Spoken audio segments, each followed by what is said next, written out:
வணக்கம். நியூஸ் 18 தமிழ்நாடு செய்திகளுக்காக நான் ஸ்ரீராம். முதலில் இந்த நேரத்திற்கான தலைப்புச் செய்திகளை பார்க்கலாம்.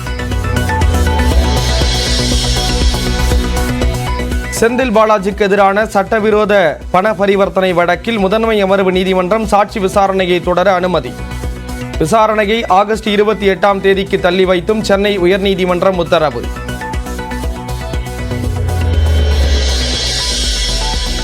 கிருஷ்ணகிரி பாலியல் வன்கொடுமை விவகாரம் தொடர்பாக விசாரிக்க சிறப்பு புலனாய்வு குழு அமைத்து முதலமைச்சர் மு.க. ஸ்டாலின் உத்தரவு.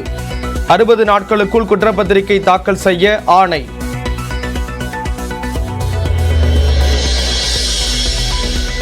பள்ளி மாணவியை வன்கொடுமை செய்த போலி என்சிசி பயிற்சியாளர் சிவராமன் மீது மேலும் ஒரு புகார். வழக்கறிஞர் என கூறி 36 லட்சம் ரூபாய் மோசடி செய்ததாக ஒரே குடும்பத்தைச் சேர்ந்த 7 பேர் கிருஷ்ணகிரி காவல் நிலையத்தில் புகார்.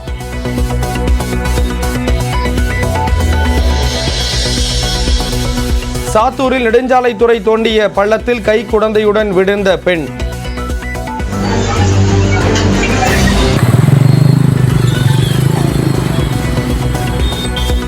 சிசிடிவி காட்சி வெளியான நிலையில் பள்ளத்தை மூடிய நெடுஞ்சாலைத்துறை.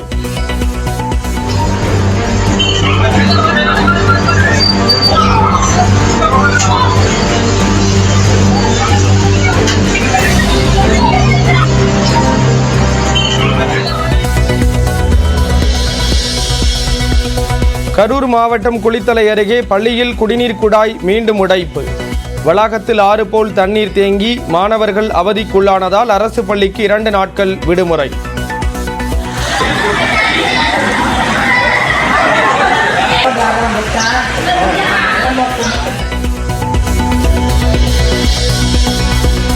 பொள்ளாச்சி அடுத்த ஆழியாறு பகுதியில் சூறைக்காற்றால் மரங்கள் விழுந்து வீடுகள் கடைகள் சேதம்.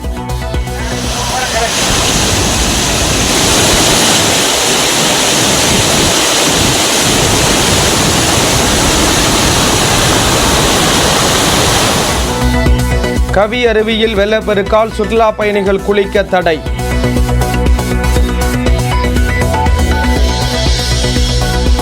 திருச்சியில் 9 வயது மாணவி பாலியல் வன்கொடுமை செய்யப்பட்ட விவகாரம். கைதான இளைஞர் சின்னராஜாவுக்கு தூக்கு தண்டனை கோரி பொதுமக்கள் போராட்டம்.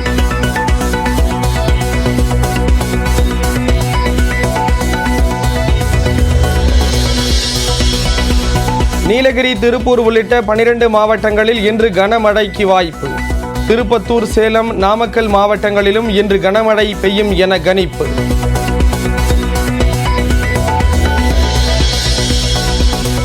ஆம்ஸ்ட்ராங் கொலை வழக்கில் தேடப்பட்டு வரும் ரவுடி சம்போ செந்திலுக்கு எதிராக ரெட் கார்னர் நோட்டீஸ்.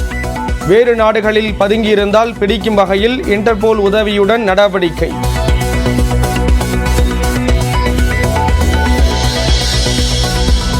தமிழக வெற்றிக் கழக கொடியை நாளை அறிமுகம் செய்கிறார் விஜய். சென்னை பனையூரில் விழா நடக்கும் நிலையில் பாதுகாப்பு கேட்டு காவல்துறையில் மனு.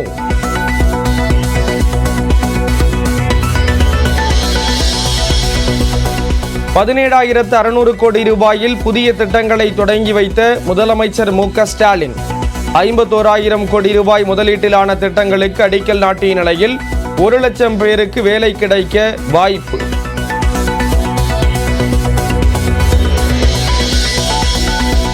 தொழில் தொடங்க பாதுகாப்பான மாநிலம் தமிழ்நாடு என முதலமைச்சர் மு.க. ஸ்டாலின் பெருமிதம். புதிய முதலீட்டாளர்களை அழைத்து வருமாறு தொழில் தொடங்கும் நிறுவனங்களுக்கு வேண்டுகோள்.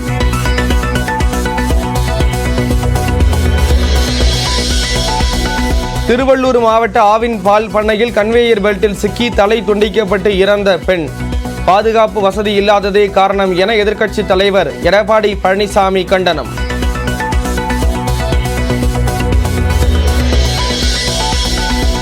கள்ளச்சாராயம் குடித்து பலியானவரின் குடும்பத்திற்கு 10 லட்சம் ரூபாய் இழப்பீடு வழங்குவது எந்த வகையில் நியாயம் என உயர்நீதிமன்ற கிளை கேள்வி. அகதிகள் முகாமில் சுற்றுச்சுவர் இடிந்து இறந்த சிறுமி குடும்பத்திற்கு 5 லட்சம் ரூபாய் தர முடியாதா என்றும் நீதிபதிகள் வினா.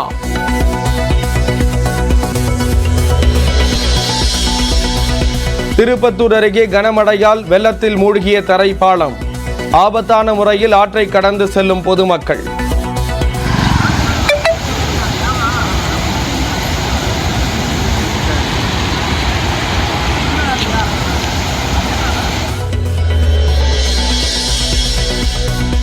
பாம்பன் புதிய ரயில் பாலத்தில் சரக்கு ரயிலை இயக்கி சோதனை ஓட்டம். 11 பெட்டிகள் கொண்ட சரக்கு ரயில் 5 கிலோமீட்டர் வேகத்தில் பயணித்தது.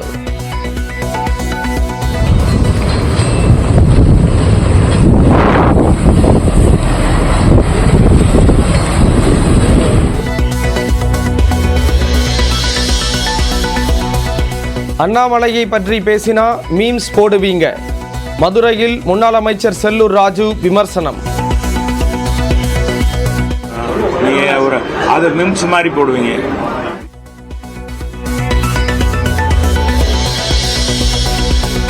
ஜெய்ஷா சர்வதேச கிரிக்கெட் கவுன்சில் தலைவராக வாய்ப்பு. தற்போதைய தலைவர் கிரெக் பார்க்லே பதவிக்காலம் நவம்பர் 30ஆம் தேதியுடன் நிறைவடையும் நிலையில் மீண்டும் போட்டியிட மாட்டார் என தகவல். கரூர் மாவட்டம் குளித்தலை அருகே கூட்டு குடிநீர் திட்ட குழாய் உடைந்ததில் தேசியமங்கலம் அரசு உயர்நிலைப் பள்ளிக்குள் நீர் புகுந்ததால் மாணவர்கள் அவசரமாக வெளியேறினர். விவரங்களை தருகிறார் செய்தியாளர் கார்த்திகேயன். உடைப்பு சரி செய்யப்பட்டச்சா? என்னென்ன ஏற்பாடுகள் செய்யப்பட்டிருக்கு? குளித்தலை அருகே தேசியமங்கலம் அரசு உயர்நிலைப் பள்ளி வளாகத்திற்குள், அதாவது குளித்தலையிலிருந்து மருங்காபுரி செல்லக்கூடிய கூட்டு குடிநீர் ராட்சச குழாய் உடைப்பு ஏற்பட்டு அந்த பள்ளி வளாகம் மற்றும் பள்ளி வகுப்பறைக்குள் தண்ணீர் ஆறு போல் ஓடியதால் மாணவர்கள் நினைந்தவாறும் நினைந்தவாறும் அலறி அடித்துக் கொண்டு பள்ளி அறையை விட்டு வெளியே ஓடி வந்தனர். குறிப்பாக குளித்தலை கரூர் மாவட்டம் குளித்தலை காவேரி ஆற்றிலிருந்து தோகைமலை அருகே மருங்காபுரிக்கு செல்லக்கூடிய கூட்டு குடிநீர் குழாய், பெரிய ராட்சச குழாய் என்பது அந்த தேசிய அரசு பள்ளி வளாகத்திற்குள், காம்பவுண்ட் வளாகத்திற்குள் அந்த செல்கிறது. ஏனென்றால் அதன் சாலை ஓரமாகத்தான் இந்த தண்ணி கூட்டு குடிநீர் செல்கிறது. இந்நிலையில் அந்த பள்ளி ஏற்கனவே 260 மாணவர்கள் பயின்று வரும் நிலையில் வெறும் 3 வகுப்பறை உள்ளதால் அந்த 2 வகுப்பறை மாணவர்கள் ஏற்கனவே மரத்தடியில் மற்றும் காம்பவுண்டில் அந்த பிளாக் போர்டு அமைத்து அந்த கூரக்கொட்டை அமைத்து மாணவர்கள் பயின்று வருகின்றனர். ஏற்கனவே இட பற்றாக்குறை, வகுப்பு பற்றாக்குறை பயின்று வரும் நிலையில் அடிக்கடி இந்த கூட்டு குடிநீர் குழாய் உடைப்பு ஏற்பட்டு இதேபோல் வகுப்பறைக்குள் புகுந்து மாணவர்கள் பாதிப்பு என்பது தொடர்ந்து நடைபெற்று வருகிறது. இந்நிலையில் இன்று மதியம் இதேபோல் அந்த கூட்டு குடிநீர் குழாய் அந்த வகுப்பறைக்குள் உடைப்பு ஏற்பட்டு குளம்போல் தேங்கி மற்றும் ஆறு போல் அந்த வகுப்பறைக்குள் தண்ணீர் புகுந்ததால் மாணவர்கள் அச்சமடைந்து அங்கிருந்து பள்ளியிலிருந்து வெளியே அலறி அடித்து ஓடினர். உடனடியாக அந்த பள்ளிக்கு அருகில் இருந்த பொதுமக்கள் மற்றும் ஆசிரியர்கள் மாணவர்கள் அனைவரையும் பள்ளியிலிருந்து பத்திரமாக அனைவரையும் வெளியேற்றினர் மற்றும் அந்த பள்ளியின் மத்தியத்திலிருந்து மாணவர்களை அனைவரையும் வெளியேற்றி வீட்டுக்கு அனுப்பிவிட்டனர். இந்நிலையில் அந்த பகுதியில் அருகே, அதாவது அரசு பணி ஆய்வுக்கு வந்திருந்த மாவட்ட வருவாய் அலுவலர் மற்றும் கல்வி அலுவலர் ஆகியோர் சம்பவ இடத்திற்கு நேரில் சென்று ஆய்வு செய்து தற்போது அந்த தண்ணீர் குழாயை அடைத்து, அதாவது தண்ணீர் குழாயை அடைப்பதற்காக அங்க காவிரி ஆற்றிலிருந்து செல்லக்கூடிய அந்த தண்ணீர் மோட்டாரை ஆஃப் செய்துள்ளனர். தற்போது வரை அந்த தண்ணீர் வந்து கொண்டிருக்கிறது. கிட்டத்தட்ட இன்னும் 5 மணி நேரம் அந்த தண்ணீர் வடிவதற்காகும். இந்நிலையில் அந்த குழாய் உடைப்பை சரி செய்வதற்காக நாளை மறுதினம் 2 நாள் ஆவதால் 2 நாட்களுக்கு அந்த பள்ளிக்கு மாவட்ட நிர்வாகம் சார்பில் விடுமுறை விடப்பட்டுள்ளது. மேலும் பள்ளி வளாகத்திற்குள் கூட்டு குடிநீர் குழாய் உடைப்பு ஏற்பட்டு தண்ணீர் புகுந்ததால் அந்த பகுதியில் பரபரப்பு ஏற்பட்டது. இந்த பிரச்சனைக்கு நிரந்தர தீர்வு காணப்படும் அப்படின்னு நம்பலாம். விவரங்களுக்கு நன்றி கார்த்திகேயன்.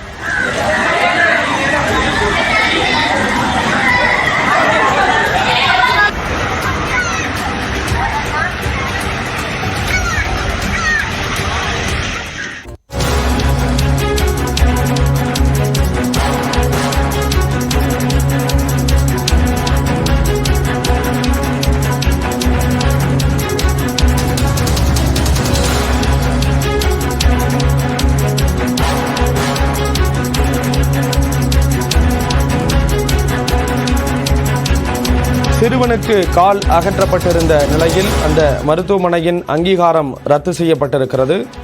விதிகளை மீறி செயல்பட்ட தனியார் மருத்துவமனையின் அங்கீகாரம் ரத்து செய்யப்பட்டிருக்கிறது.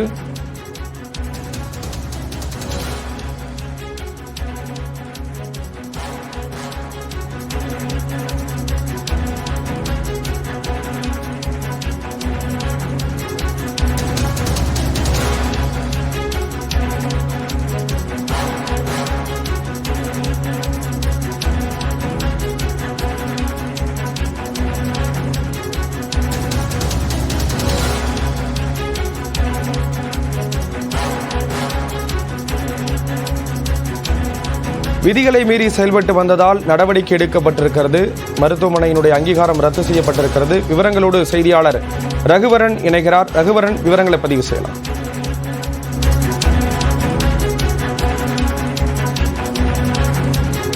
பெரும்பாக்கத்தில் பணிகள் இயக்குனர் ராஜமுத்து தலைமையில் அதிகாரிகள் தற்போது ஆய்வு செய்து கொண்டிருக்கிறார்கள்.